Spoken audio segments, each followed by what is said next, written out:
Welcome I dream dear viewers. Now the director మనం interview చేయబోతున్న director ఒక కొత్త ఫిలాసఫీతో సినిమా ఇండస్ట్రీకి వచ్చి తను వ్యక్తిగతంగా డిఓపి అయినప్పటికీ కూడా దర్శకుడు అవ్వాలనే ఒక అభిలాష అభిరుచితో సినిమా పరిశ్రమలోకి వచ్చి తనదైన ముద్రతో మంచి సినిమాలు అంటే చిత్రం, జయం, నువ్వు నేను ఇలాంటి సినిమాలన్నీ చేసి ఒక డైరెక్టర్గా మంచి స్టాంపింగ్ సంపాదించుకున్న తర్వాత చాలా రోజులు గ్యాప్ ఇచ్చి ఇప్పుడు మళ్ళీ bouncing bank with a very good film. అదే అహింస సినిమా. అభిరామ్, గీతిక కాంబినేషన్లో చేస్తున్న ఈ సినిమా రేపు జూన్ 2వ తారీఖున విడుదల కాబోతోంది. ఈ సినిమాకి సంబంధించిన కొన్ని విశేషాలు, వివరాలు డైరెక్టర్ తేజ గారిని అడిగి తెలుసుకుందాం. Welcome sir to I dream interview. నార్మల్గా సినిమా ఇండస్ట్రీకి మీరు డిఓపి బేసిక్గా, బట్ డైరెక్టర్ అవ్వడానికి మీలోని మిమ్మల్ని డ్రైవ్ చేసిన పాయింట్ ఏంటండి? ఎప్పుడు నేనంటే వీడియో ఇంటర్వ్యూస్ చేయడం అన్నది ఎప్పుడు మీతో కుదరలేదు. This the first time. ఈ క్వశ్చన్ నాకు మొదటి నుంచి ఉంది. ఒక డిఓపిగా ఉన్న మీరు ఒక డైరెక్టర్ అవ్వాలనుకోవడానికి ప్రధానమైన కారణం ఏంటి సార్? ప్రధానమైన కారణం ఏంటంటే నేను పనిచేసిన బుర్రలేని డైరెక్టర్స్. బుర్రలేని డైరెక్టర్ సార్ ఎట్లా? వాళ్ళ దయ వల్ల నాలోని దర్శకుడు బయటకు వచ్చాడు, అంతే. కాదు సార్, మీరు అలా చెప్పేస్తే వినేవాళ్ళు ఏంటే ఈ యాంకర్ అసలు ఏది అడగడు, ఏది చెప్తే దాంతోపాటు ఘటాన్ అయిపోతున్నాడు అన్న ఫీలింగ్ రాకూడదు. మీరు బుర్రలేని డైరెక్టర్లు అంటే మీరు అందరూ పెద్ద డైరెక్టర్లతోనే పనిచేశారే. నేను బాంబేలో పనిచేసేటప్పుడు చాలా సినిమాలు చేసేవాడిని. సూపర్ డైరెక్టర్లు అండ్ రామ్ గోపాల్ వర్మ, మహేష్ భట్, అలా పెద్ద పెద్ద డైరెక్టర్ల దగ్గర చేశాను. అవును. కొంతమంది అంత టాలెంట్ లేని డైరెక్టర్స్తో కూడా చేశాను.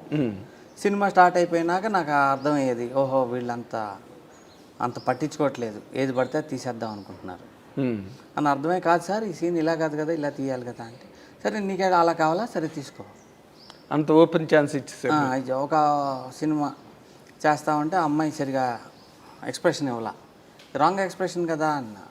ఓ అలాగా, ఎలా కావాలి నీకు? ఇంకొంచెం ఆడవాలి కదండి, కంట్లో నీళ్ళు రావాలి కదా, సరే ఇవ్వని చేసాం. కట్ అని చూస్తే డైరెక్టర్ లేడు. సార్ ఏంటి, ఓకేనా? నీకు ఓకే అంటే ఓకే నాకు. అలా అలా అలా సినిమా అంతా నాకు వదిలేసాడు. అది పెద్ద హిట్ అయిపోయింది. ఏంటి సార్ సినిమా? మళ్ళీ ఎందుకు ఆ డైరెక్టర్ని మనం అవమానించాం? తప్పే ఉందండి. ఇంకా అన్ని పబ్లిక్ అయిపోతున్నాయి సార్ వాళ్ళు. రేపు యూట్యూబ్లో వచ్చిన తర్వాత మీరు పబ్లిక్ చేయండి, కానీ నేను చేయను. నేను ఎలా చేస్తాను మీరు చెప్పండి. ఏం పబ్లిక్ చేయాలి? నేను ఎవరిని తగ్గించడం ఎందుకు, వీలైనంత వరకు పెంచాలి. నేను ఎట్లా దర్శకుడిని అయ్యాను అన్నారు కానీ, ఓకే, అవతలాన్ని ఎలా ముంచాను, వాడు ఎట్లా, మీరు ఎలా డైరెక్టర్ అయ్యారని అడిగాను కానీ ఎవరి వల్ల అయ్యారని నేను అడగలే. అది అలా ఒక సినిమాకి జరిగింది. ఓకే. ఇంకో సినిమా ఏబిసిఎల్లో సినిమా తీస్తున్నాను. దాని పేరు తేరే మేరే సప్నే. ఆ cinema first time Amitabh Bachchan గారు ప్రొడ్యూసర్గా తీస్తున్నాడు. అవును. నన్ను పిలిచి, సార్ మీరు ఆ ప్రొడక్షన్ ఎగ్జిక్యూటివ్ షగున్ అని ఉండేవాడు, సో ఈ కథని తేజ నువ్వే కెమెరామెన్, దానికి కొత్త డైరెక్టర్ అని కథ చెప్పారు. కథ చూసి చెత్తగా ఉంది కథ. ఇదేంటి కథ ఎట్టుంది అని చెప్పేసారు. కథ బాగాలేదు, స్టోరీ బక్వాసే సార్, మీరు చేయొద్దు అన్న. లేదు మేము చేయాలి, అది అనౌన్స్ చేసాం. ఈ యాక్టర్లు అందరూ కొత్త కొత్త వాళ్ళు, అర్షద్ వార్సి, సిమ్రన్, వీళ్ళందరూ మేము తీయాల్సిందే, ఆ కథ నువ్వే కూర్చొని రెడీ చేయాలి. నేనేంటి రెడీ చేయటం, నీకు స్టోరీ సెన్స్ ఉంది మాకు తెలుసు, చెయ్యాలి. సరే కూర్చుని మొత్తం దాన్ని కథ మార్చి సెట్ చేసి సినిమా స్టార్ట్ చేశాను. సినిమా ఫస్ట్ డే షూటింగ్కి వెళ్ళి ఇంకా రేపు పొద్దున మొదలవ్వాలి. జయా బచ్చన్ ఫోన్ చేసి, ఆ డైరెక్టర్ భయపడుతున్నాడు, నువ్వే ఏదో ఒకటి చేయాలి. ఆడు భయపడితే నేనేంటంటే చేసేది, ఇది భలే ఉందే అంటే, లేదు నువ్వు కొంచెం ఇది చూడు. సో అప్పుడు ఎలా అని డాన్స్ మాస్టర్ని తీసుకొచ్చి, నువ్వు ఫస్ట్ ఒక 3 పాటలు ఒక 2 పాటలు చేద్దాం, అంతా డైరెక్టర్కి ధైర్యం వస్తే అప్పుడు సినిమా ఫినిష్ చేద్దాం అని. ఓకే అని చెప్పి ఆ సాంగ్స్ 2 తీసాం. తీసినాక సినిమా స్టార్ట్ అయింది. అతను వచ్చాడు, ధైర్యం వచ్చింది. ఫస్ట్ షాట్ పెట్టాం, షూటింగ్ జరుగుతుంది. మయూరి, సుధా వీళ్ళందరూ ఉన్నారు. షాట్ తీస్తున్నా, ఇలా చూస్తున్నా, కెమెరాలోంచి ఇట్లా చూస్తా ఉంటే యాక్షన్ అన్నాడు, చేసాం. కట్, 1 more అన్నాడు. ఎందుకు 1 more అన్న? అతను కింద కూర్చున్నాడు స్టాప్ వాచ్ పెట్టుకుని. ఎందుకు 1 more అని అంటే, మనం డైలాగ్ రీడింగ్ ఇచ్చినప్పుడు 29 సెకండ్స్లో అయిపోయింది, వీళ్ళు 32 సెకండ్లు తీసుకున్నారు, 3 సెకండ్లు ఎక్స్ట్రా వచ్చింది, అది తగ్గాలి అన్నాడు. ఇదేంది, ఒక్క యాక్టర్ ఒక టైమింగ్లో చెప్తాడు కదా, నేను 3 సెకండ్లకి ఇట్లా అంటున్నాడు ఏంటి? సరే 1 more, కొత్తగా నేర్చుకుంటున్నాం, కొత్త డైరెక్టరు, హాలీవుడ్ సినిమాలు చేసాడు అదే. అని చెప్పి రెడీ యాక్షన్ అన్న. ఇట్లా కెమెరాలోంచి చూస్తా రెండో కన్ను తెరిచి ఇట్లా చూసా కిందకి. ఇతను స్టాప్ వాచ్ ఇటు పెట్టుకున్నాడు, స్క్రిప్ట్ ఉంది, స్టార్ట్ కెమెరా యాక్షన్ అని నొక్కాడు. పైకి చూడట్లా, కిందకే చూస్తున్నాడు. అంత కట్ పర్ఫెక్ట్ 29 సెకండ్స్లో అయిపోయింది, ఓకే అన్నాడు. నేను ఏమయ్యా మరి నువ్వు స్టాప్ వాచ్ చూస్తున్నావు, వాళ్ళ ఎక్స్ప్రెషన్ నువ్వు చూస్తున్నావు కదా అన్నాడు. ఓహో, సినిమా అలా తీసాం. లాస్ట్ 10 రోజులు అతను లేడు. సినిమా పెద్ద హిట్ అయిపోయింది. అతను ₹1,00,000 తీసుకున్నాడు ఆ సినిమాకి, నాకు 8 లక్షలు రెమ్యునరేషన్, కెమెరామ్యాన్ కాబట్టి. నెక్స్ట్ సినిమాకి ఏమైందంటే అతనికి 40 లక్షలు, నాది 8-9 అయింది. తీసిందంతా నేను, ఆవిడ చూసిందేమో స్టాప్ వాచ్. అయితే మనమే డైరెక్షన్ చేయాలని ఇన్స్పైర్. ఇది కరెక్ట్ ఇన్స్పిరేషన్, ట్రిగ్గరింగ్ పాయింట్. ఇది ట్రిగ్గరింగ్ పాయింట్ ఇది. బాగుంది. దాని తర్వాత ఇంకో 2-3 సినిమాలు అలా గోస్ట్ డైరెక్షన్లో అవి చేసేటప్పటికి ఇంకా మనం ఒక కథ రెడీ, ముందే కథ రెడీగా ఉంది. ఆ కథ రామోజీరావు గారికి చెప్పడం, ఆయన ఒప్పుకోవటం, సినిమా తీయటం జరిగింది. ఓకే, చిత్రం. అయితే ఏ డైరెక్టర్కైనా లేకపోతే ఒక మనిషే కదా డైరెక్టర్, ఇది ఒక ఫిలాసఫీ ఉంటుంది మనిషికి, తను నమ్మే ఒక సిద్ధాంతం జీవితంలో. అవునండి. టు గ్రో, ప్రాస్పర్ అవ్వడానికి, ఫ్లరిష్ అవ్వడానికి వాడు ఏదో ఒక జీవన విధానాన్ని ఎంచుకుంటాడు. మీరు ఏ రకమైన లైఫ్ స్టైల్ని ఎంచుకున్నారండి? ఆనెస్టీ, నిజాయితీగా ఉండాలి. నచ్చితే నచ్చింది, నచ్చకపోతే నచ్చలేదు, బాగుంది బాగాలేదు, కావాలి వద్దు, ఏదైనా చెప్పేయాలి. స్ట్రైట్గా నిక్కచ్చిగా ఉండడం. ఇంకోళ్ళ కోసం బతకూడదు, మన కోసమే మనం బతకాలి. ఓకే. మీ అందరిలాగా సొసైటీ కోసం బతకను, నేను నా కోసం బతుకుతా. నన్ను చూసి సొసైటీ మారాలి, అంతేగాని సొసైటీ బట్టి మీరు మారరు. ఎట్టి పసిలో మారు. మీకు మీ ఫిలాసఫీ మీకు పే చేసిందా సార్? నేను సక్సెసే కదా. సక్సెస్ అంటే ఏంటి? నేను హ్యాపీ. అంటే నేను క్వశ్చన్ ట్రై చేస్తాను, లేకపోతే ఒక ఐడియా ట్రై చేస్తాను. మీరు అవ్వాల్సినంత సక్సెస్ అవ్వలేదన్నది నా feeling. Because of your attitude, or because of your philosophy, or because of your beliefs? నేను ఎంత అవ్వాలని మీరు ఒకటి నిర్ణయించుకున్నారు, దానికి నేను అవ్వాలా, అదే కదా. అనుకోండి పోనీ అలాగే. మీరు అనుకున్నంత నేను ఎందుకు అవుతా? కదా, మీరు అనుకున్న దాని ప్రకారం నా మీద పెట్టారు. మీరు అనుకున్నంత నేను అవ్వలేదని ఎందుకు అవుతాను? నేనేమనుకోను అసలు. నేను ఇది అవ్వాలి, అది అవ్వాలి, ఇంత రావాలి అనుకోలేదు ఎప్పుడు. నా లైఫ్ యాంబిషన్ ఒక సైకిల్ కొనుక్కోవాలి, మెస్ టికెట్లు బుక్ కొనుక్కోవాలి, అదే నా యాంబిషన్. దాన్ని దాటి 100 కోట్ల ముందుకు వచ్చేసా. ఇప్పుడు నాకు సైకిల్ ఇచ్చినా సైకిల్ వేసుకుని వెళ్ళిపోతాయి. ఓకే. కాకపోతే ఇప్పుడు మీరు though you're not silver spoon, not born with, కాకపోయినప్పటికీ మీరు ఒక అంతస్తుకు చేరుకున్నారు. అంటే చిన్నప్పుడు మా ఫాదర్ మదర్ ఉన్నప్పుడు మేము చాలా రిచ్. తర్వాత వాళ్ళు పోయినాక రోడ్డు మీదకి వచ్చేసా. ఎలా అండి? ఎవరు లేదు, చిన్నోడిని కదా. వచ్చి మళ్ళీ అక్కడ నుంచి మళ్ళీ అంటే ఆస్తులు పాస్తులు ఏం లేవా మీకు చిన్నతనంలో? ఉన్న ఎట్లా ఎవరు చూసుకునేది? ఓహో, అది బేసిక్ మీకు పెంపకం సమస్య, ఆస్తులు గట్ట ఉన్నప్పటికీ. నేను సర్వైవ్ అవ్వాలి కదా. సో రోడ్డు మీద ఉండి అక్కడ నుంచి అలా అలా పెరిగి మళ్ళీ అన్ని పేరు గీరు అన్నీ సంపాదించుకొని ఇక్కడికి వచ్చి నాగేంద్ర కుమార్ గారికి ఐ డ్రీమ్లో ఇంటర్వ్యూ ఇస్తున్నాను. ఇంతకుముందు మీరు చాలా మందికి ఇచ్చారనుకోండి, అదే కానీ ఇంకా ఇవ్వగలుగుతున్నా కదా. ఇంకా ఇవ్వగలుగుతున్నారు. ఇచ్చేందుకు మళ్ళీ మీరు కొత్త అవతారాలు ఎత్తుతున్నారు కదా. ఇప్పుడు అహింసతో మళ్ళీ ఇంకో కొత్త అవతారం ఎత్తారు. అవతారాలు ఈ మధ్య కొంచెం చాలించారు కొన్ని సంవత్సరాలు. ఇప్పుడు ఇంకా కంటిన్యూస్ చేస్తా, అవతారాలు నాన్ స్టాప్ కంటిన్యూ అవుతాయి. అయితే నేనేమంటానంటే, మీరు జనరల్గా మీ బేసిక్ సైకాలజీ ప్రకారం మీకు స్పిరిచువల్ నేచరు, ఒక డివోషనల్ నేచర్, దేవుడు ఉన్నాడంటే ఉన్నాడు, లేడంటే లేడు, you don't argue with anybody, right? Me belief మీది కదా. అంటే మీది ఒక మిమ్మల్ని మీరు ఒక సాఫ్ట్ పర్సన్గా చెప్పుకోగలరా? లేదు, బార్న్ ఫైటర్ని. Born fighter. ఫైటర్ అంటే ఇప్పుడు మీరు జీవితాన్ని సాధించడానికో, జీవితంలో నిలబడడం కోసం ఫైట్ చేశారు తప్పితే ఎవరినో చంపడానికో, వాళ్ళ తాలూకు ఆస్తులను లాక్కోవడానికో మీరేం ఫైట్ చేయలే. అది వేరే కుట్రలు కుతంత్రాలు కాదు.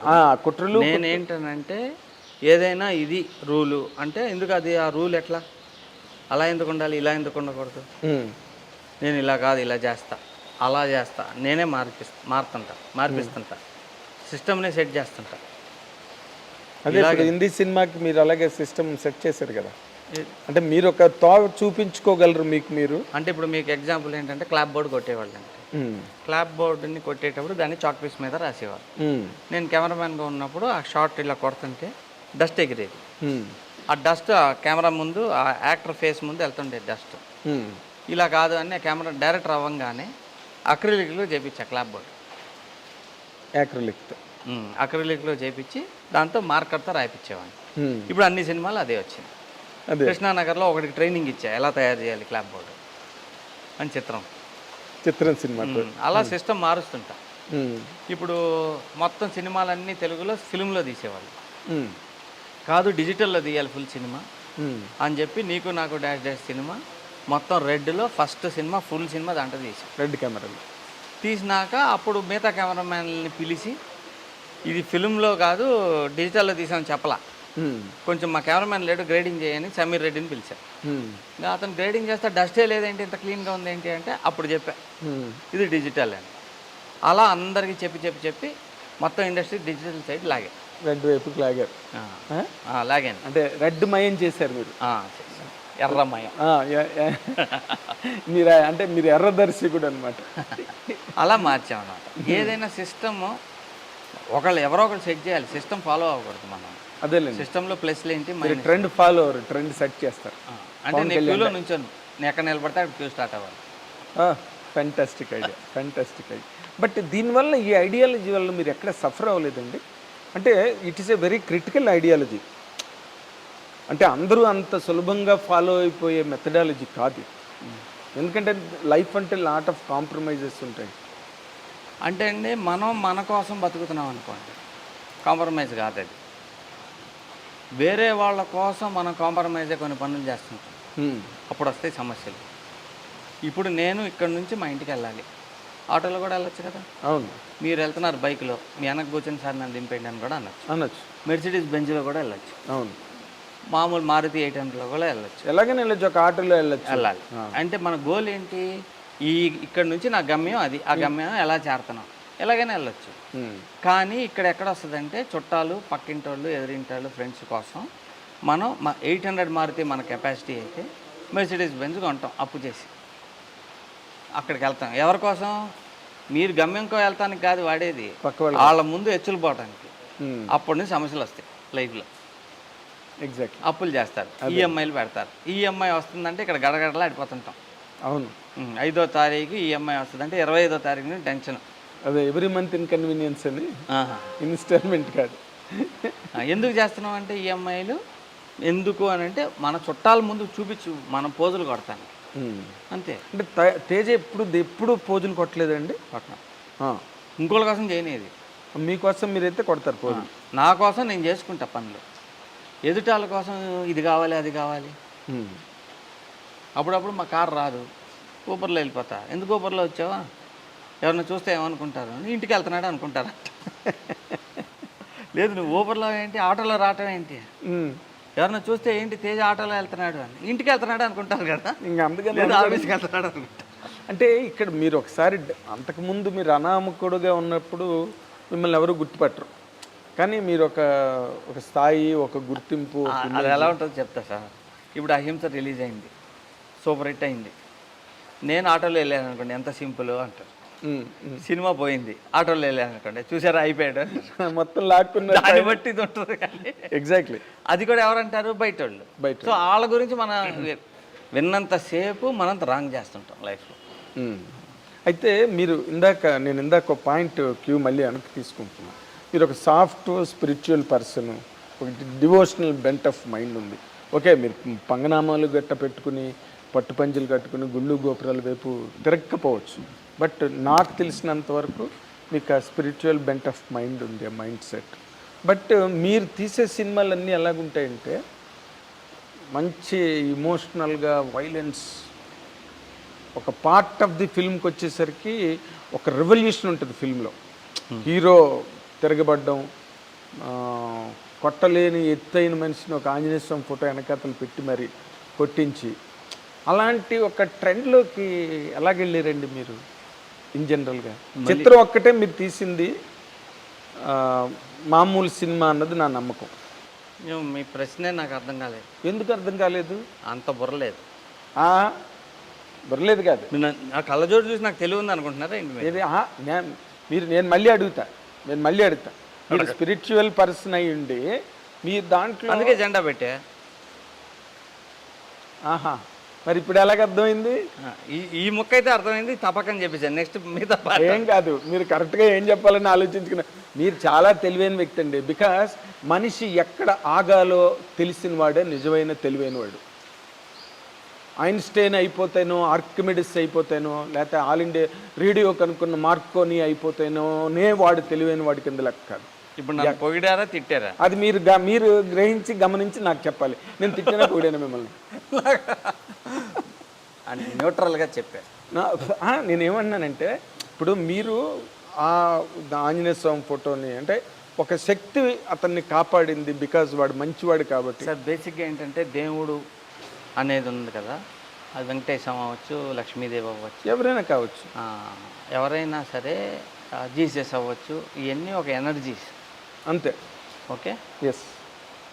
మనం ఆ ఎనర్జీని మనం అబ్జర్వ్ చేసుకొని దాంతో మనం ఇంకా స్ట్రాంగర్ అయ్యి ఆ పని సాధించడానికి మనం దేవుడు అనే దీన్ని వాడతాం.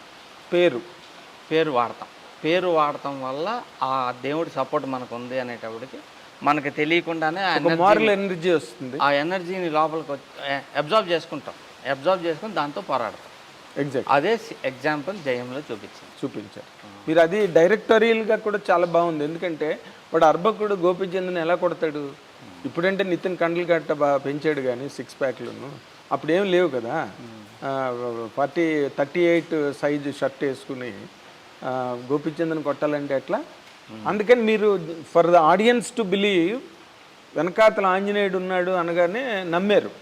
నితిన్ వెళ్ళి కొట్టేయగలడు, ఆంజనేయ స్వామి ఉన్నాడు వెనకాతల అని. సో మీరు అక్కడ మీ డైరెక్టరియల్ ఎబిలిటీయే అక్కడ ఆ క్లైమాక్స్ పార్ట్ అంతా నిలబెట్టింది సినిమాలో. కథా స్క్రీన్ ప్లే, మీ డైరెక్షను. వీడిని ఇలా చూపిస్తే నవ్వుతారు, నన్ను వీడు ఎలా కొడతాడు రా అంత పర్సనాలిటీని అని మిమ్మల్ని చూసి నవ్వుతారని మీరు ఆలోచించుకుని తెలివితేటలుగా ఆంజనేయ స్వామి క్యారెక్టర్. ఎందుకంటే ఈజ్ వెరీ అలా కాదు. ఇప్పుడు ఆ గోపీచంద్రని అంత ఆజాన్మానం కాకుండా పక్కన పెట్టచ్చుగా, అలా పెట్టలేదు. స్ట్రాంగ్గాన్ని పెట్టి ఈయన హనుమంతుడి సపోర్ట్తో కొట్టాడు అని చెప్పడమే మన ధ్యేయం. అందుకని స్ట్రాంగ్ గాన్ని పెట్టి ముందు నుంచి అనుకున్నారు అలాగే. ఓకే, కదా ఫస్ట్ లాక్ చేస్తా కదండి. అవును, లాక్ అయిపోయినా. కానీ మీ చాలా బ్యాడ్ నేమ్ ఉంది sir. Bad name in the sense what ever is being spoken around ఎక్కువ మాట్లాడుకునేది గుడ్ ఆర్ బ్యాడే ఉంటుంది. మీరు కథ ఆ రోజు సీన్ రాసుకుంటారండి. అంటే సారీ, నేను బ్యాడ్ నేమ్ అని అనక్కర్లేదు దాన్ని. విరివిగా మీ గురించి మాట్లాడుకునే మాటల్లో ఇది ఒక మాట. ఏ రోజు సీన్ ఆ రోజు రాసుకుంటారని. బౌండ్ బుక్ వెళ్తారా? ఓకే. సో మీరు ఈ మధ్య ప్రెస్ మీట్లో చాలాసార్లు అడిగినట్టుగా మీరు చూసారా, మీరు విన్నారా అని రాసుకుని బైండ్తోనే. అంతేనా? మార్చను ఇంకా లొకేషన్లో మార్చేది. కామెడీ ఒక్కటి డెవలప్ చేస్తా, అక్కడ రాసుకుంటాం. ఇప్పుడు ఇన్ జనరల్గా ఇప్పుడు మీరు ఇన్ని సినిమాలు చేశారు కదా, ఈ సినిమాలలో మీకు నమ్మకానికి సరిపెట్టగా ఆడిన సినిమాలు ఏంటి? నమ్మకాన్ని వమ్ము చేస్తూ ఫెయిల్ అయిన సినిమాలు ఏంటి సార్? అంటే ఫెయిల్ అయిన సినిమాలన్నీ అంటే ఆడిన సినిమాలన్నీ నమ్మకం నిలబెట్టినట్ట? నేను తీసిన అన్ని సినిమాలు సక్సెస్ అయ్యాయి కదా. అన్నీ సక్సెస్ అయ్యాయి. అందరికి అన్ని సినిమాల్లో డబ్బులు వచ్చిన సినిమాలన్నీ జనాలు హ్యాపీ అయ్యారు. డబ్బులు పోయిన సినిమాలన్నీ నేను హ్యాపీ అయ్యా. ఎట్లా? ఇదేంటి ఈ విచిత్రమైన ఈక్వేషన్? మనం నేర్చుకుంటాం కదా, ఎలా తీయకూడదు, ఓహో ఇది రాంగ్ ఎమోషన్, ఇది నేను సరిగ్గా తీలా అందుకని పోయిందని నేను నేర్చుకున్నా కదా. అది లైఫ్లో ఒక సినిమా వల్ల నేను నేర్చుకున్నాను. నేర్చుకున్నానంటే నా జ్ఞానం పెరిగింది. కానీ జ్ఞానం పెరిగినప్పుడు మనం ఆనందపడాలి. జ్ఞానం పెరిగే సినిమాలు మానేస్తారు ఏంటి చేయడం? అలా సినిమాలు మానేయాలని కాదు, నాకు మిగతా పరిస్థితుల వల్ల, ఇతర పరిస్థితుల వల్ల తప్ప. ఎగ్జాక్ట్. నేను పోయేంత వరకు సినిమాలు తెస్తానే ఉంటా, కొత్త వాళ్ళకి ఛాన్సులు ఇస్తానే ఉంటా. అదేలేండి. అందుకనే ఇప్పుడు సినిమా ఇండస్ట్రీలో మీరు ఇప్పుడు అన్నట్టుగా అందరూ కొత్త వాళ్ళందరూ కూడా వాళ్ళ అదృష్టాలు బాగుంటే ఈ సినిమా హిట్ అవుతుంది. ఇంకోటి ఏంటంటే సార్, కొత్త వాళ్ళకి ఛాన్సులు ఇస్తున్నాం, 1000 మందికి ఇచ్చాం, ఇవన్నీ ఓకే. మీరు ఎప్పుడైనా ఊహించారు ఇప్పుడు 1000 మందికి తేజ అనేవాడు ఛాన్స్ ఇచ్చాడు, ఓకే, ఈ 1000 మంది ఇతను వాళ్ళకి సాయం చేసినట్టు ఫీల్ అవుతున్నారు, నేనంటే వాళ్ళకి ఇష్టం ఉంది. ఈ 1000 మందిని సెలెక్ట్ చేసినప్పుడు ఎంతమందిని నేను రిజెక్ట్ చేసి ఉంటా? ఆ నెంబర్ కూడా పెద్దదే ఉంటుంది. 4000 మందిని అనుకోండి, ఇంటూ ఫోర్ ప్రతి క్యారెక్టర్కి ఒక 4 రిజెక్ట్ చేశాను. అంటే ఇప్పుడు నాకు 1000 మంది శ్రేయోభిలాషులు అయితే 4000 మంది 3000 మంది శత్రువులు ఉంటారు. 3000 మంది నాకు కొత్త శత్రువులు ఉన్నారు, హైయెస్ట్ శత్రువులు అనమాట. హైయెస్ట్. సో ఇప్పుడు కొత్త వాళ్ళని ఇంట్రడ్యూస్ చేయటం వల్ల నాకు లాభమా నష్టమా అంటే, ఇంట్రడ్యూస్ చేసిన వాళ్ళకి లాభం. అదే, ఇంట్రడ్యూస్ చేయబడ్డ వాళ్ళకి లాభం, మీకు లాస్. నాకు లాస్, ఎందుకంటే 3000 మంది కొత్త శత్రువులు వచ్చారు. శత్రువులు ఇంతమంది శత్రువులు కూడా మిగతా డైరెక్టర్లకు ఉండరు, లేరు ఇప్పుడు వరకు. ఉండరు. ఎందుకు ఉండరు అంటే వాళ్ళు కొత్త వాళ్ళతో పెట్టుకోవటం లేదు, రిజెక్షన్ ఉండదు, శత్రుత్వం పెరగటం ఉండదు. అదే, స్నేహిత్వం ఉండదు, శత్రుత్వం ఉండదు. అదే రోజు అయినా ఎట్టా వేయలేదు, నువ్వు వేసేదాన్ని నువ్వు ఎందుకు వేయలేదు అని అడుగుతుంది. రోజు వేసే దుర్మార్గురాలు కూడా వేయలేదన్నాడు. అయితే ఇప్పుడు మీరు ఇన్ జనరల్గా మీకు కొత్త వాళ్ళని ఎంకరేజ్ చేయడం అన్నది మీరు ఒక కల్ట్గా మీరు పెట్టుకున్నారో, లేకపోతే మీ ఫ్యాన్సీవో, మీ టేస్టో, అది మీకే తెలియాలి. లేకపోతే డైరెక్టర్గా మీకు ఈజ్ ఉంటుందో కొత్త వాళ్ళకి చెప్పడంలో గట్ట. బట్ మీకు పెద్ద ఆపర్చునిటీలు వచ్చినప్పుడు కూడా మీరు మిస్ అయ్యారు అన్నది నేను ఎక్కడో విన్నానండి సినిమా ఇండస్ట్రీలో. ఒక పెద్ద హీరోతో, చాలా పెద్ద హీరోతో సినిమా ఛాన్స్ వచ్చి కూడా ఎక్కడో ఆ కథ దగ్గర కరెక్ట్గా మీరు ప్రజెంట్ చేయలేదు, దానివల్ల ఆగిపోయింది.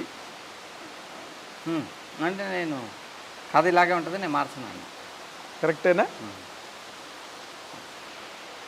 కానీ అది మనం బయట ఎందుకు చెప్పటం? చెప్పాల్సిన అవసరం లేదు. నేను ఎందుకు అడిగానంటే, బికాస్ మీకు అంటే చాలా, నాకు ఒక సిద్ధాంతం ఉంటుందండి లైఫ్లో, ఒక సిస్టమ్ ఉంటుంది. ఆ సిస్టమ్ ఎవరు వచ్చినా పోరాడతా. ఇప్పుడు ఫర్ ఎగ్జాంపుల్, నేను మెడ్రాస్లో రోడ్ల మీద ఉన్నప్పుడు నాకు సైకిల్ కూడా లేదు. అప్పుడు ఒక మేకప్ అసిస్టెంట్ ఒక అబ్బాయి ఉండేవాడు, అతనికి సైకిల్ ఉండేది. ఆ సైకిల్ మీద ఎక్కి అతనితో పాటు నేను తిరిగేవాడిని. నేను డైరెక్టర్ అయ్యా, ఒక 15 ఏళ్ళకో ఇప్పుడు డైరెక్టర్ అయిపోయి ఉషాకరణ్ మూవీస్లో సినిమా చేస్తాను. వాళ్ళ కంపెనీకి ఒక మేకప్ మ్యాన్ ఉన్నాడు. నేనేం చెప్పానంటే, ఏ మేకప్ మ్యాన్ కాదు, టీవీ రీల్స్ అన్నీ వాళ్ళే చేస్తారు, నాకు భాస్కర్ అని మెడ్రాస్లో ఒక సైకిల్ ఫ్రెండ్ ఉన్నాడు, అతను పట్టరండి, అతనే నాకు చీఫ్ అని. లేదు కంపెనీ అతనే చేస్తాడు, సినిమా వదిలేస్తాను, సినిమా చేయను నేను, అబ్బాయే రావాలి, అతనే పిలిచి పెట్టుకున్నా. అది సినిమా గురించి కాదు కదా, మీ వ్యక్తిగతమైన. నేను ఒక వ్యక్తిని కానీ ఒక దాన్ని కానీ నమ్మాను అనుకోండి, ఇంకా నా లైఫ్ ఏమైపోయినా పోరాడతా. అదే, ఇప్పుడు ఆ కథ అతను ఇలా కాదు ఇలా మార్చాలి, లేదు ఇట్లాగే ఉండాలి. మరి అంత పెద్ద హీరో చెప్పినప్పుడు మీరు ఒప్పుకోకపోతే పెద్ద హీరోతో సినిమా ఎప్పుడు చేస్తారు? నేను ఫెయిల్ అయిపోయినట్టు కదా. నేను ఫెయిల్ అయిపోయారా? అతన్ని చెప్పినట్టు నేను మారి అతనికి కావాల్సినట్టు నేను సినిమా తీశాను అనుకోండి, నా లైఫే ఫ్లాప్ అయిపోయినట్టు, నేను ఫెయిల్యూర్. ఎందుకు అలాగా? నా పద్ధతిలో నడిస్తేనే నా లైఫ్ సక్సెస్. నాకు అదేంటండి, మరి నేను పట్టిన కుందేళ్ళకి 3 కాళ్ళు. అలా కాదండి, ఇప్పుడు నేను గులాబ్ జామున్ తినాలి అనుకోండి, ఏదేమైనా వెళ్ళి నేను తినేస్తా వెంటనే.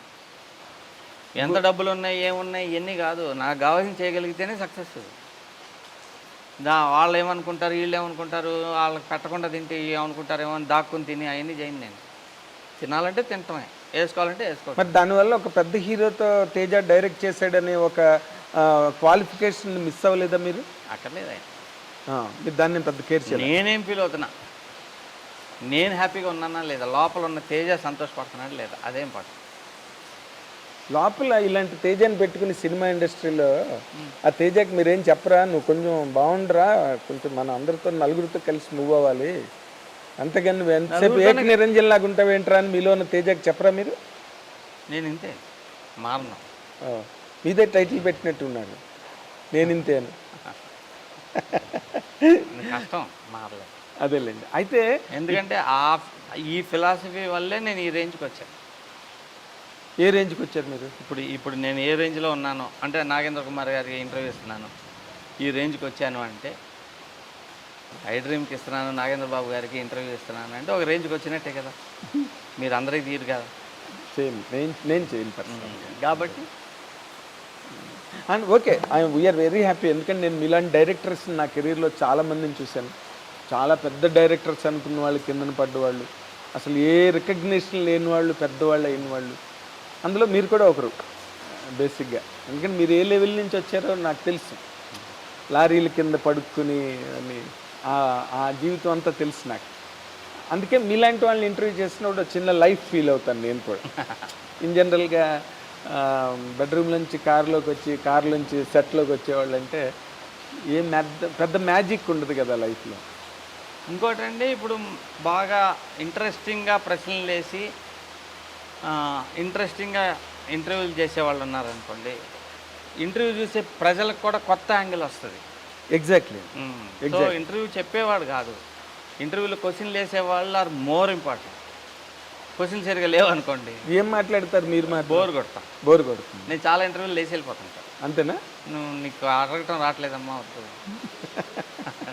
అసలు బేసిక్గా ఇంకొక ముఖ్యమైన విషయం ఏంటంటే, ఇప్పుడు మీరు చాలా లైటర్ వెయిన్ పర్సన్, అంటే హెవీ ఇమోషనల్ పర్సన్ కారు మీరు.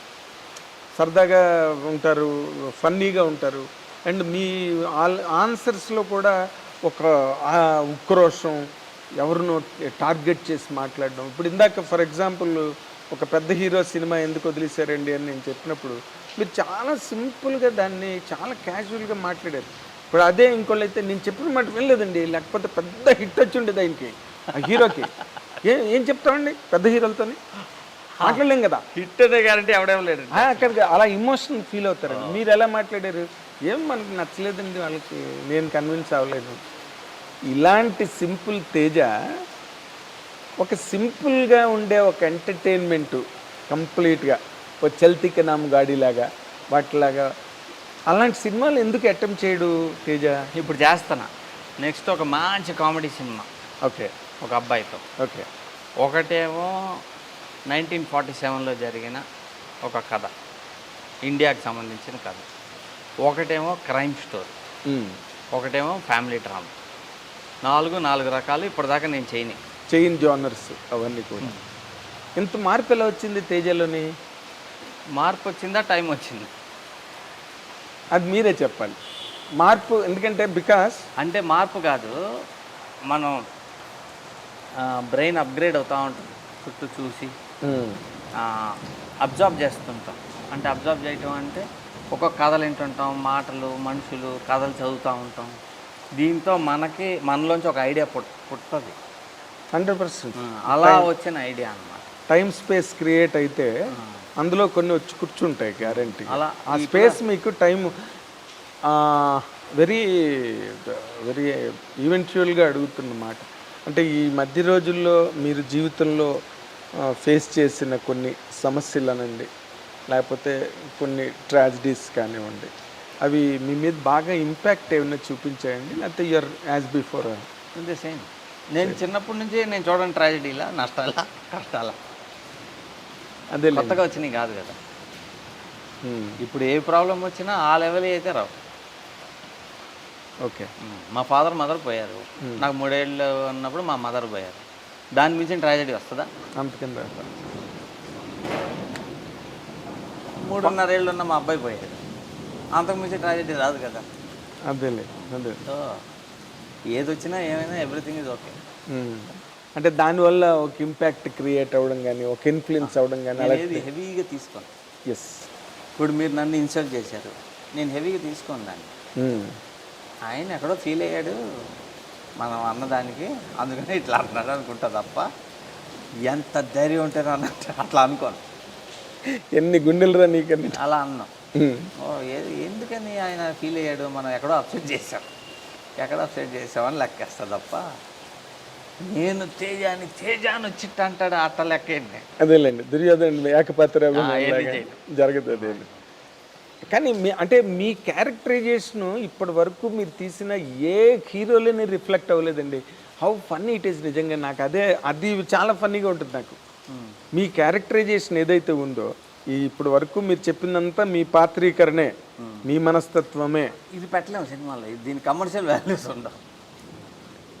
బోధన అదేంటే ఒక స్వామీజీ ఇవ్వాలి తప్ప. అంటే ఇది బోధన కూడా కాదు, ఒక రకంగా చెప్పాలంటే ఒక పలాయనవాదం, ఎస్కేపిజం ఎందుకు మనకు వాడుతానే? అలా కాదు, ఎస్కేపిజం కాదు, ఎందుకు వాడితే మనకని కాదు. ఇప్పుడు మీరు నన్ను తిట్టారు అనుకుందాం, ఇప్పుడు నేను నెక్స్ట్ సినిమా పాటలు రికార్డ్ చేద్దాం అనుకుంటున్నాను. ఆ పాటల్లో మీ కాంట్రిబ్యూషన్ కావాలనుకోండి, నేనేం వచ్చి మిమ్మల్ని కలిసి, సార్ మీరు ఆ రోజు నన్ను తిట్టారు కానీ ఇప్పుడు మీరు మీ సలహా కావాలి సార్, నాకు వస్తే ఈ పాట బెటర్ అవుద్ది అని వచ్చి అడుగుతాను. అదే అంటే సినిమా రిచ్నెస్ తగ్గకూడదు, సినిమా కోసం ఏమైనా చేస్తాను, ఏదైనా చేస్తాం. సినిమా కోసం మీ కాళ్ళు పట్టుకోమని పట్టుకుంటాను. ఎందుకంటే సార్ నేను పోయినా కూడా నా సినిమాలు బతుకుండాలి అంతే. అంతేలేండి. ఈ వారం కోసం సినిమా తీయండి నేను, ఫ్రైడే కోసం కాదు, ఎవ్రీ ఫ్రైడే కోసం కాదు. ఒక 50 ఏళ్ళ తర్వాత కూడా అప్పుడు ఆ సినిమా తీసేది భలే ఉంటుంది అని దానికి ట్రై చేస్తుంటాం. ఇన్స్పిరేషన్ ఎక్కడి నుంచి వచ్చింది అంటే మాయాబజార్, లవకుశ, మిస్సమ్మ, అప్పు చేసి పప్పుకుడు, పాతాళ భైరవి, ఇప్పటికీ బాగుంటాయి. మా అబ్బాయి ఇప్పుడు ఈ జనరేషన్ వాడు, అతను మాయాబజార్ మొన్న చూసి వచ్చి ఏముంది సినిమా అంటున్నాడు. ఎస్వి రంగారావు గారు ఏం చేశాడు, సావిత్రి గారు ఏం చేశారు. స్క్రీన్ ప్లే అండి, అద్భుతమైన స్క్రీన్ ప్లే, ఎంత ఫాస్ట్గా ఉంటుందో రన్ ఆఫ్ ది ఫిల్మ్. బోరే కొట్టదు. అప్ చేసి పప్పుకుడు కానీ, గుండం కథ కానీ అవన్నీ కూడా పర్ఫెక్ట్ స్క్రీన్. ఇప్పుడున్న జనరేషన్కి ఎలా నచ్చుతుంది, అటువంటి సినిమాలు తీయాలి. ఫ్రైడే మార్నింగ్ షోకి ఇంత ఓపెనింగ్ వచ్చింది, ఇన్ని కోట్లు వచ్చినాయి, అయ్యి రావాలి, కానీ ఇది ఎక్కువ రావాలి. అహింస ఎలా ఉంటుందండి? అహింసలో ఫిలాసఫీ ఒకటి ఉందండి, ఒక ఫిలాసఫీని బేస్ చేసి కథ రాశారు. దానివల్ల అది అదే అమ్మాయి కృష్ణతత్వం, అబ్బాయి బుద్ధతత్వం. ఏంటి క్లాష్, అసలు ఎక్కడి నుంచి సంపాదించారు ఈ కాన్సెప్ట్? సార్ ఇది శ్రీ అరబిందో అని ఉన్నారు. అవును. ఆయన ఒకటి చెప్పారు, అదేంటి అని అంటే భారతదేశ పతనం ఎప్పుడు మొదలైంది, how did India's decline begin. ఎందుకంటే ఒకప్పుడు ఇండియానే రిచెస్ట్ దేశం వరల్డ్లో.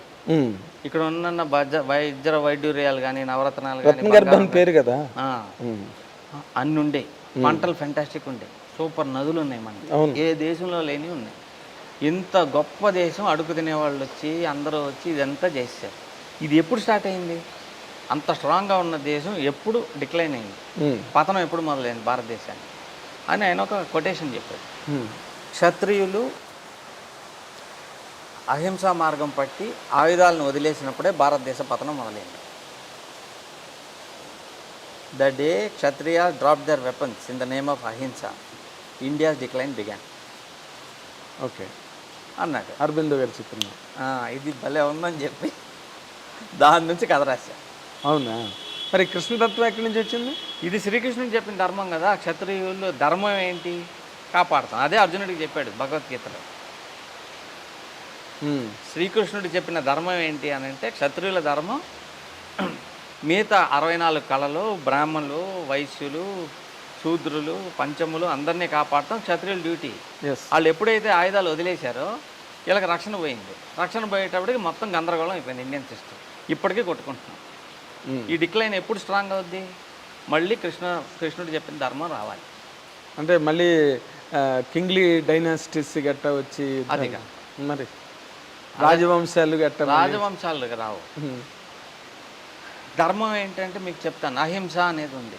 అహింస అనే సిద్ధాంతం ఇప్పుడు ఒక చెంప మీద కొడితే ఇంకో చెంప చూపించు, అది అహింస కాదు, అది రాంగ్. అది ఈ అసలు ఫస్ట్ దెబ్బ ఎందుకు కొట్టించుకుంటున్నావు నువ్వు? ఈ చెంప మీద కొడితే నువ్వు చూరుగో అంటే అసలు ఈ దెబ్బ ఎందుకు పడతాను? అది కదా, అక్కడి కదా ఆపాలి. ఎగ్జాక్ట్లీ. అసలు రెండో చెంప చూపించే వరకు ఎందుకు రావాలి? ఎందుకు రావాలి? అదొకటి. ఇంకోటి ఏంటి, అహింస అంటే ఎవరికి హాని చేయకూడదు, ఎవరిని కొట్టకూడదు, చంపకూడదు, ఇలా ఉండాలి. ఇది అహింస తత్వం అనే తత్వం అనుకుంటున్నాం మనం.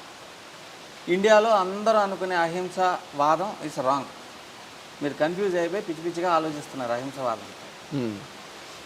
నేను చెప్పే ఇదేంటంటే, ఒక పులి ఉంది, దానికి ఆకలేసింది, జింకను వేటాడి చంపి తినాలి. ఇప్పుడు అది అహింస అని చెప్పి అది కూర్చోవాలా? జింకను చంపకూడదా, తినకూడదా, దాని పిల్లలకు ఫుడ్ పెట్టకూడదా? దాని ఆకలి ఎలా తీరుతుంది? సో అది దాని ధర్మం. అది తినటం, దాని పిల్లలకు ఫుడ్ పెట్టడం దాని ధర్మం. సో అహింసావాదం కంటే ధర్మం గొప్పది. సో ఆ అమ్మాయి ఏమంటుంది అంటే, ఇది కరెక్ట్ ధర్మం, కృష్ణుడు చెప్పిన ఈ ధర్మాన్ని నేను ఫాలో అవుతా. నువ్వు నీ ధర్మం నువ్వు చేయి, మిగతా నేను చూసుకుంటా అన్నాడు ఆయన. నేను అదే చేస్తాను. లేదు ఏ కారణం చేతైనా సరే హింస చేయకూడదు అంటాడు హీరో. వీళ్ళిద్దరికి జరిగే క్లాష్ లో వీళ్ళకి ఏమేమి సమస్యలు వచ్చినాయి, ఎన్ని కష్టాలు వచ్చినాయి, ఎండింగ్కి వచ్చేటప్పుడు వారు వీరవుతారు. 6 నెలలు సహవాసం చేస్తే వారు వీరు అవుతారు. ఈ సమస్యలన్నీ చూసేటప్పుడు ఆ అమ్మాయి కృష్ణుడు కరెక్ట్ కాదు, గాంధీ బుద్ధుడే కరెక్ట్ అంటారు. వీడేమంటాడు కాదు కృష్ణుడే కరెక్ట్ అంటాడు. మీరు సినిమా చూస్తే మిగతాది అర్థం అవుతుంది. అదే ఏదో 3 స్లోగన్స్ పెట్టారంట కదా రామాయణంలో, కట్టే కొట్టే తెచ్చేలాగా. ఏంటి సార్ అవి? కృష్ణతత్వాన్ని భగవద్గీత 3 పదాల్లో చెబుతాం. ఎలా? మూసేయి తీసేయి వేసేయి. మూసేయి ఏసేయి తీసేయి. మూసేయి తీసేయి ఏసే. మూసేయి తీసేయి ఏసేయి. ఓకే. మూసేయి అంటే నోరు మూసేయి, తీసేయి అంటే ఆయుధం తీసేయి, వేసేయి అంటే శత్రువుని వేసేయి. ఓకే. నీ డ్యూటీ నీ ధర్మం నువ్వు పాటించు, మిగతా నేను చూసుకుంటా. ఓకే. అదే కృష్ణుడు చెప్పింది, కృష్ణతత్వం. కర్మణ్యేవాధికారిస్తే మాపలేషు కదా ఆచరణ, దాని కాన్సెప్ట్ అనమాట ఇది. దాన్ని అచ్చ తెలుగు ఈజీగా అర్థమవుతుంది, జానపద తెలుగు భాషలో. అదే రామాయణంకి ఉంది కదా, అది కట్టే కొట్టే తెచ్చే అని పెట్టారుగా. ఇప్పుడు దాన్ని మామూలుగా వ్యవసాయానికి కూడా మీరు అలా వాడాం, ఎట్రిబ్యూట్ చేసా. ఎలా అన్వయించారండి దాన్ని? మూసేయి తీసేయి వేసేయి. మూసేయి అంటే విత్తనాన్ని మట్టిలో మూసేయి, దాన్ని సాగు చేసి పంటను పైకి తీసేయి, కట్ చేసి ఇంట్లో వేసేయి. ఓకే. అంటే ఈ రైతు కదా హీరో, రైతుకి. ఓకే. సో అది అలా చేసి చాలా బాగుంది. వేసేయి తీసేయి, మూసేయి తీసేయి వేసేయి అంటే అర్జునుడు అవును కదా ఉండే వాళ్ళందరూ నోరు మోయి ఆయుధం తీ వాళ్ళు నెయ్యి అంతే. మిగతా నేను చూసుకుంటా. నీ డ్యూటీ నువ్వు చెయ్యి, నేను చేసింది నేను చేస్తాను. అంతే, నీ పని నువ్వు చెయ్యాలి. అంటే ఇప్పుడు ఇప్పుడు ఏమవుద్దంటే సొసైటీ అంతా మీరు మీ ధర్మమే చేస్తుంటారు. ఈ ధర్మాన్ని కరెక్ట్గా పాటిస్తున్నారు అనుకోండి, మీ కాంప్లికేషన్స్ రావు లైఫ్లో. ఇప్పుడు మీరు కారు కొన్నారు ఎదురింటాలకి చూపించుకుంటానికి, అది మీ ధర్మంలో పార్ట్ కాదు. ఇది నా ధర్మంలో పార్ట్ కాదు అన్నప్పుడు మీరు ఎక్స్ట్రా చేయరు. అంటే ఇప్పుడు ఈ సినిమా వరకు కనుక మనం వస్తే, ఎందుకంటే because you have given lot of interviews, మీరు చాలా సభల్లో మాట్లాడారు, ప్రెస్ మీట్లో మాట్లాడారు. సో నేను వాటి జోలికి నేను పోవట్లేదు, కానీ బట్ ఒక్కటి అడగాలని ఉంది మిమ్మల్ని. ఎందుకంటే ఇప్పుడు అభిరామ్ అనే ఒక హీరోని మీరు ఇంట్రడ్యూస్ చేశారు. ఎవరో ఒకరిని ఇంట్రడ్యూస్ చేయాలిగా సినిమా అన్న తర్వాత. సరే మేజర్ కాంపౌండ్ నుంచి అబ్బాయి అయితే బాగుంటుంది, ఆ బ్యాక్గ్రౌండ్ ఒకటి ఉంటుంది. తర్వాత ప్రొడ్యూసర్ గారికి వాళ్ళకి ఉండే రిలేషన్స్ వల్ల కూడా కొంతవరకు అది ఈజ్ అవుట్ అవుతుంది. మీ పని మీరు చేసుకోవచ్చు హ్యాపీగా, వాడిని కష్టపెట్టో నష్టపెట్టో హీరోని ఏదో ఒకటి. బట్ ఫైనల్గా మీరు ఫుల్ఫిల్ అయ్యారా మీ కథ? ఎందుకంటే మీరు అంత ఈజీగా లెట్ లూజ్ అయ్యే మనిషి కాదు కదా. పర్ఫెక్ట్ క్లైమాక్స్ పర్ఫెక్ట్ ఉంటుంది, మీరు ఎక్స్పెక్ట్ చేయని క్లైమాక్స్ ఉంటుంది. అవునా? ఆ కుర్రాడికి నిజంగా ఆ నటుడయ్యే క్వాలిటీ ఉందండి? మీకు చెప్పనా, ఒక వాస్తవం చెప్తా. మామూలుగా రోడ్డు మీద వెళ్ళి ఏదైనా కుర్రాన్ని తీసుకొచ్చి నేను హీరోని చేశాను, మీరు మామూలుగా చూస్తారు ఫలానా అని. ఇతను వెంకటేశ్వర అన్న కొడుకు, రామానాయుడు గారు మనవడు, సురేష్ బాబు వాళ్ళ కొడుకు, అవును, రాణా వాళ్ళ తమ్ముడు, ఇవన్నీ అనేటప్పటికి ఇంత పెద్ద భూతద్దం పట్టుకుని చూస్తుంటారు. అవును. సో ఆ భూతద్దంలో మీరు వెంకటేష్తో కంపేర్ చేస్తారు, అతన్ని ఆ యుద్ధంలో ఓడిపోతాడు. అతను రాణాతో కంపేర్ చేస్తారు, ఓడిపోతాడు. సురేష్ బాబు కొడుకుగా చూస్తారు, ఓడిపోతాడు. రామానాయుడు గారు మనవడుగా చూస్తారు, ఓడిపోతారు. ఇలా ఎవరెవరైతే చూస్తారో వాళ్ళ ఎక్స్పెక్టేషన్ అతను కాదు, నేను కాదు, బ్రహ్మదేవుడు కూడా నిలబెట్టలేదు. ఎందుకంటే అతను కొత్త అబ్బాయిని ఆల్రెడీ ఎస్టాబ్లిష్ వాళ్ళతో కంపేర్ చేస్తారు, దాంట్లో డెఫినెట్గా ఓడిపోతారు. అదే ఇక్కడ మైనస్ పాయింట్ కదా. అదే మైనస్. దాన్ని కూడా మించి కథ ఉండాలి, అవును, అప్పుడే మేము సక్సెస్ అవుతాం. సో పెద్ద యుద్ధం ఇది, పెద్ద యుద్ధం. మీరు అందరూ ఏం చేస్తారు, ఎట్లా చేశాడు ఇలా చేశాడు అని ఆడనే చూస్తుంటారు. నోరేంటి ఇట్టేలింది పళ్ళు కనిపెట్టి ఏంటి నవ్వుతున్నాడా ఏడుస్తున్నా ఇలా చూస్తారు. దానివల్ల ఏమవుతుందంటే చాలా కష్టం పోరాడతాం. వాడి పోరాటంలో గెలిచి బట్టగట్టి మళ్ళీ ఇంకో సినిమా రావటం చాలా కష్టం. అయినా సరే దాన్ని మించి